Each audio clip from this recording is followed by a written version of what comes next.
हरे कृष्णा, राधे राधे। कैसे हैं आप सभी भक्त? आशा करती हूँ कि आप सभी भक्त स्वस्थ होंगे और मस्त होंगे। तो जैसा कि आप सभी जानते हैं कि कल चैत्र मास के शुक्ल पक्ष की कामदा एकादशी है और मैं आज आपके लिए कामदा एकादशी की व्रत कथा लेके आई हूँ। जो भी मेरे चैनल पे नए हैं प्लीज़ चैनल को सब्सक्राइब कर दे। वीडियो अगर पसंद आए तो वीडियो को लाइक कर दे और कमेंट्स में एक प्यारा सा कमेंट करना ना भूलें। तो आइए शुरू करते हैं हम कामदा एकादशी की व्रत कथा। धर्मराज युधिष्ठिर एक दिन भगवान श्री कृष्ण से बोले, मैं आपको कोटि कोटि प्रणाम करता हूँ और निवेदन करता हूँ कि आप कृपा करके चैत्र मास के शुक्ल पक्ष की एकादशी का महत्व बताएं। श्री कृष्ण भगवान बोले, हे राजन, यही प्रश्न एक समय राजा दिलीप ने गुरु वशिष्ठ से किया था। राजा दिलीप ने पूछा, गुरुदेव, चैत्र मास के शुक्ल पक्ष की एकादशी का क्या नाम है? इसमें किस देवता की पूजा होती है और इसकी विधि क्या है? महर्षि बोले, हे राजन, चैत्र मास के शुक्ल पक्ष की एकादशी का नाम है कामदा एकादशी।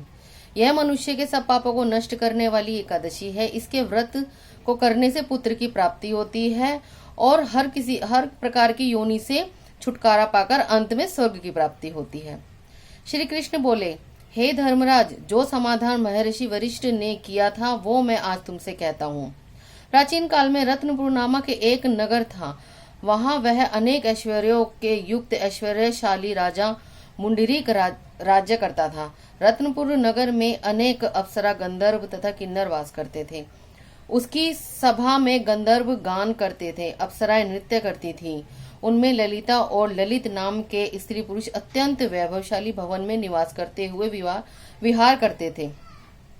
उन दोनों में अत्यंत स्नेह था, यहाँ तक कि अलग अलग हो जाने पर दोनों व्याकुल हो जाते थे। एक समय राजा पुंडरीक गंधर्वों सहित एक सभा में क्रीड़ा कर रहे थे। उस सभा में अन्य गंधर्वों के साथ ललित भी गायन कर रहा था। उसकी प्रतिमा उस समय में सभा में उपस्थित नहीं थी। गाते गाते उसको अपनी प्रियतमा ललिता का ध्यान आ गया और उसके ध्यान में स्वर भंग होने के कारण गाने का स्वरूप बिगड़ गया। वह अशुद्ध गाना गाने लगा। ललित के मन का भाव जानकर नागराज ककरोट ने पद भंग होने का कारण राजा से कह दिया। तब पुंडरीक ने क्रोध पूर्वक कहा, तुम मेरे सामने गाता हुआ अपनी स्त्री का स्मरण कर रहा है, अतः तू कच्चा मांस और मनुष्य को खाने वाला राक्षस बनकर अपने किए कर्म का फल भोग। पुंडरीक के शाप से ललित उसी क्षण महाकाय विकराल्य राक्षस बन गया। उसका शरीर 8 योजन का हो गया। उसका मुख अत्यंत भयंकर, नेत्र सूर्य चंद्रमा की तरह प्रदीप्त तथा मुख से अग्नि निकलने लगी। उसकी नाक पर्वत की कंदरा के समान विशाल हो गई और गर्दन पर्वत के समान लगने लगी। सिर के बाल पर्वतों पर खड़े वृक्षों के समान लगने लगे तथा भुजाएं अत्यंत लंबी हो गई। उसके मुख से दुर्गंध निकलने लगी। इस प्रकार राक्षस होकर वह अनेक प्रकार के दुख भोगने लगा। उसको भोजन मिलना दूभर हो गया। वह भूख से व्याकुल हो गया। जब उसकी प्रियतमा ललिता को यह सब वृत्तांत मालूम हुआ तो वह बहुत दुखी हुई। वह अपने पति के उद्धार के लिए सोचने लगी कि मैं कहाँ जाऊं, क्या यत्न करूं। वह राक्षस अनेक प्रकार के घोर दुख सहता घने वनों में रहने लगा। उसकी स्त्री भी उसके पीछे पीछे जाती और विलाप करती रहती। एक दिन वह अपने पति के पीछे पीछे घूमती विंध्याचल पर्वत पर चली गई। वहां पर श्रृंगी ऋषि का आश्रम था। ललिता आश्रम में गई और विनीत भाव से प्रार्थना करने लगी। मुनि की शरण में जाकर अपने पति के उद्धार का उपाय पूछा। उसे देखकर श्रृंगी ऋषि बोले, हे सुभगे, तुम कौन हो और यहाँ किस लिए आई हो? ललिता बोली, हे मुनि, मेरा नाम ललिता है। राजा पुंडरीक के शाप से मेरा पति विशालकाय भयानक राक्षस हो गया। इसका मुझको भारी दुख है। आप राक्षस योनि से छूटने का कोई उपाय बतलाइए जिससे उनका उद्धार हो। श्रृंगी ऋषि बोले, हे गंधर्व कन्या, चैत्र शुक्ल एकादशी आने वाली है जिसका नाम है कामदा एकादशी। उसका व्रत करने से मनुष्य के सभी कार्य सिद्ध होते हैं।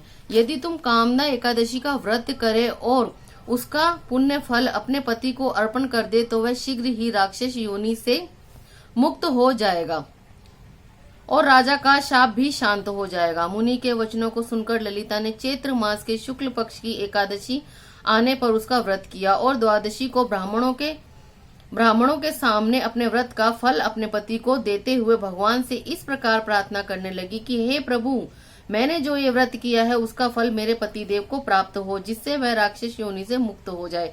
ललिता ने कामदा एकादशी के व्रत के दिन रात्रि को जागरण किया, दीप जलाए, प्रभु के गुण गाए तथा ब्राह्मणों को दक्षिणा देकर भोजन खिलाया। फिर उसकी परिक्रमा कर पद पद से अश्वमेघ यज्ञ का फल किया। ब्राह्मणों के सामने पति के अर्पण संकल्प कर दिया। एकादशी का फल देते ही उसका पति राक्षस योनि से छूट गया और अपने पुराने स्वरूप को प्राप्त हुआ। फिर अनेक सुंदर वस्त्र आभूषणों से युक्त होकर ललिता के साथ विहार करने लगा। कामदा एकादशी के प्रभाव से वह पूर्व की भांति सुंदर और पुष्पक विमान में बैठकर स्वर्ग लोक को चले गए। वरिष्ठ मुनि बोले, हे राजन, इस व्रत को विधि पूर्वक करने से समस्त पाप नष्ट हो जाते हैं। इसके व्रत से मनुष्य, ब्राह्मण इत्यादि पाप और राक्षस की योनि से छूट जाते हैं। संसार में इसके बराबर कोई दूसरा व्रत नहीं है। परोपकारी विष्णु भक्त न केवल अपना जीवन सुधारता है अपितु भगवान विष्णु की कृपा से अन्य व्यक्तियों का भी कष्ट दूर करता है। हे राजन, कामदा एकादशी को व्रत करने वाला परोपकारी विष्णु भक्त को प्राप्त होता है। इसकी कथा पढ़ने या सुनने से वाजपेय यज्ञ का फल प्राप्त होता है। हरे कृष्णा। बोल विष्णु भगवान की जय। कामदा एकादशी व्रत की जय। अगर आपको कथा और वीडियो पसंद आई हो तो प्लीज वीडियो को लाइक जरूर करें। मिलते हैं अगली वीडियो में, कुछ नया करने की कोशिश करूंगी।